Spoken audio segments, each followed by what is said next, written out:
They slashed my fences, shattered my barn windows, sprayed blood-red paint all over my horse stables, and left a sign hammered into the ground, bold as anything that read, HOA violation. Trespassers will be prosecuted. I just stood there, shaking, clutching a sheriff's report in one hand and a stack of photos in the other, barely breathing, trying to process what they'd just done to my land. The thing that really made my head spin, I wasn't even in the HOA. I'd never signed a thing, never agreed to their rules, and yet I was standing there looking at a fresh court summons with forged membership documents, a fake signature that looked just like mine, and a so-called welcome packet I'd supposedly received months ago.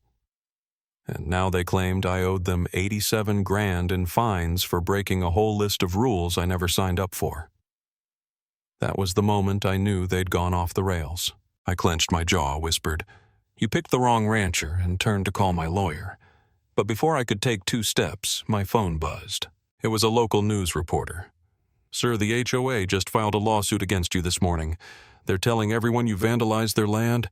They've got drone video as evidence." I froze. Drone footage. That was my land, my fence, my house. My name was on the deed. If they'd doctored drone video, this wasn't just about fines or harassment anymore. This was all-out war. I had evidence too, but before I could say a word, I heard tires on gravel behind me. 3 HOA board members getting out of a black SUV, one with a clipboard, one with a camera, and the last holding a crowbar. Now let me back up a sec so you understand how it got to this point.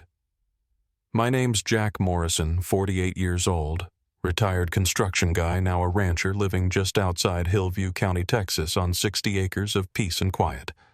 Or so I thought. When my wife Rachel and I moved here 5 years ago, I made damn sure our land wasn't under any HOA jurisdiction. That was the selling point. No shared roads, no clubhouses, no obligations, just open space and real freedom. Rachel runs an animal rescue on the far side of the property, and our kids, Liam and Ellie, help out after school. For a while, life was perfect. But about a year back, a new HOA president took over next door in the Meadow Run community, Clay Robertson. Smug loud, mid-60s, too much time, too little empathy. Clay didn't like that my ranch bordered his neighborhood, and even though my land wasn't under his HOA, he was convinced it should be. First came the friendly letters, then the not-so-friendly ones, then his so-called compliance officers snapping photos at my front gate every morning, scribbling notes, pretending like they had any real say over me. I ignored it as long as I could. Then one morning I caught his guy Travis flying a drone right over my stables. Came out holding my shotgun and told him next time I'd shoot that thing right out of the sky. He called the cops. Sheriff came, heard both sides, sided with me, told them to stay off my land. Thought that'd be the end. But 2 weeks later, I came home from the feed store to find a brand new sign nailed to my tree on my side of the property line, claiming private HOA road residents only. I ripped it down, stormed to the HOA office, and demanded to see Clay. They wouldn't let me in, so I made my point right there in the lobby. You can pretend you own my ranch all you want. The law says otherwise, and the law's on my side. That was the real start of this war. At first, it was slow, phony fines, fake county inspector emails, all bogus. Then they made it personal. They targeted Rachel's rescue, said it didn't meet HOA health standards, called animal control twice. Both times the officer apologized, had no clue why he was sent. Then 2 months ago, everything got real ugly. We came home to shattered barn windows, my daughter's pony limping with a bloody cut red spray paint spelling out, "Remove violations or face full penalty." We knew it was them, but couldn't prove it. Until yesterday when they broke my fence and vandalized my stables again. Only this time, they got caught red-handed on my neighbor's trail cam. I hadn't told them yet.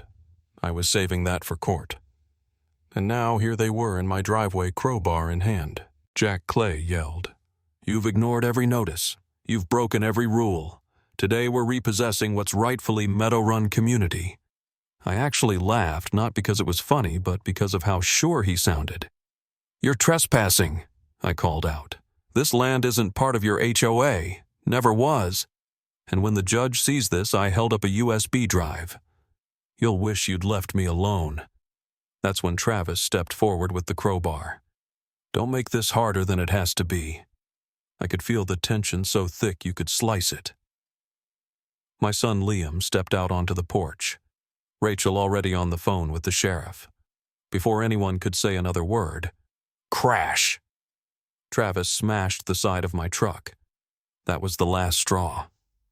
I yelled, "You just gave me exactly what I needed," as Rachel screamed for the sheriff. I grabbed the crowbar, but then Clay pulled out a folder inside a contract with my name and signature, supposedly proving I'd joined the HOA. That's when I realized this ran way deeper. They weren't just harassing me, they were forging documents. And if they'd done that, what else had they faked? I knew it was time to go to war for real. The courtroom was icy, both in temperature and tension. I sat at the plaintiff's table in my boots, gripping a folder of evidence. My lawyer, Dana Mallister, brilliant, tough, all steel and quiet fire, sat beside me.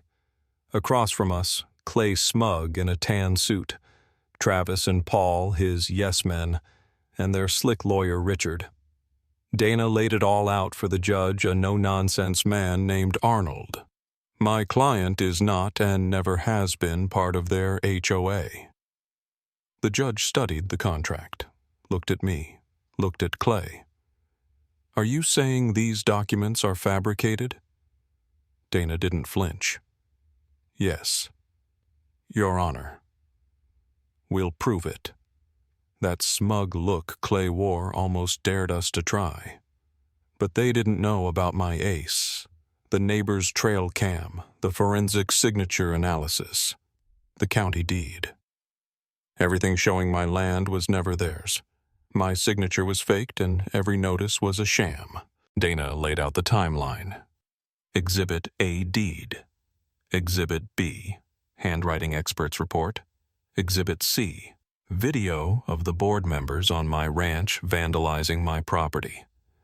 Then the final blow, my son Liam, who's a tech whiz, had recovered, deleted emails showing the HOA planned to force me out and forge my paperwork. She played them on the courtroom monitor, Clay's own words. Let's force the join. Copy his signature. No one checks these things anyway. Gasps in the room. The judge stared daggers at Clay. And if that wasn't enough, Rachel burst into the hallway during recess. Channel 4 had just run a piece on our story people online rallying for justice for Jack. Suddenly, this was more than a local feud. It was public. That night after the hearing, we came home to find liar, thief, fraud, dead, sprayed across our hay barn and a family photo burned in the dirt. Someone had been inside our house. As I called the sheriff, I caught a figure running through the dark, dropped a key with a Meadow Run HOA tag. They'd gotten inside. They wanted us to know back off, or else. But we didn't back down. Instead, Dana filed an emergency motion with all this new evidence, the threats, the key, the note in our mailbox. Drop the case or the next fire won't be a warning. The judge took it seriously, allowed it all in. That week, Dana and I traced a paper trail to Millside Services, the contractor who accidentally delivered Meadow Run supplies to my ranch months ago. The delivery logs showed my address listed as pending integration. The HOA had been trying to fabricate my membership by creating a history that never existed. Then came the biggest twist. The HOA's lawyer called my old business partner Robert Beck as a surprise witness. Robert, the man who helped me buy the ranch, admitted there'd been an unofficial plan with Clay to slowly annex my land. He'd used info from our business days, like my signature, to help them fake the paperwork. My jaw dropped. I realized then how deep this went, betrayal from someone I'd trusted. But we got our break when Paul, the third board member, was found unconscious in the HOA clubhouse. With a confession letter, he admitted to everything, falsifying documents. Bribes, intimidation, tampering with public records, all for a promised cut when they forced me out. The confession blew the case wide open. In court, Dana hammered it home. This was organized fraud and abuse of power, not just a civil dispute. The judge agreed, dismissed the HOA's claims, recommended full criminal charges, and freed me from their grip. I'd love to say it ended there, but not a chance. We got an anonymous email photo of my family on our porch with 3 chilling words, "Still watching you." Then the barn fire. Someone torched it painted. Run on the old tractor. Left a gas can with HOA prints all over it. We doubled security, called in favors, and just in time, too, because not long after FBI agents came to my door. Turns out the plot was bigger. A real estate developer named Evan Blackstone had been quietly bankrolling the HOA, planning to flip my land for profit, using forged documents and harassment to force us out. My ranch had become ground zero for a countywide corruption ring. With the feds involved, arrests rolled out. Clay, Travis, Robert, all taken down. Blackstone ran, but the FBI caught him trying to intimidate us one last time with private security at my gate. He looked me dead in the eyes and hissed, "You ruined everything." "No," I told him, "you did."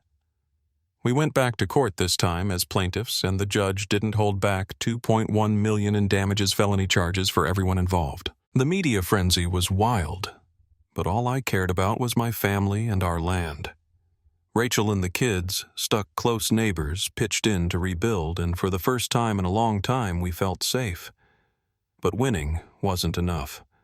Letters started coming in from folks all over, people bullied by HOAs, threatened into silence, families who'd lost everything. That's when I knew I had to do more. We started the Ranch Rights Initiative legal aid for victims like us. Liam built a platform to document HOA abuse Dana took on cases, and our little fight turned into something bigger. But scars lingered. The hay barn was gone. Ellie's pony still limped. Rachel jumped at every noise. Even so, we didn't let fear win. The sheriff called Blackstone, turned on his co-conspirators, bringing down 2 more corrupt HOAs. The system that tried to crush us was collapsing. Our ranch became a symbol not just for fighting back, but for standing up when it counts. At our rebuilding party, friends, neighbors, strangers, everyone pitched in. I looked around at the laughter, the new barn, the land we saved, and realized the fire hadn't broken us. It made us stronger. The news crews asked me what I'd learned. I said, "Don't ever underestimate what you own or how far people will go to take it. But don't ever underestimate yourself when you fight for what's right." I meant every word. In the end, we rebuilt, we healed, and we helped others find their voice. Maybe someday I'll even forgive Paul for what he did.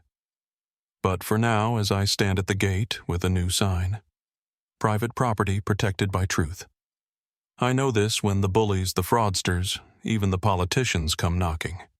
You don't need to fight dirty. You just need to fight smart. Stand your ground and never back down, not when your family and your home are on the line. Let me know where you're watching from, because the line between right and wrong, justice and power is drawn right here in the dirt. Would you have stood your ground like I did? Or is the fight just beginning where you live? Tell me what you do, because this story, it's not just mine. It's ours.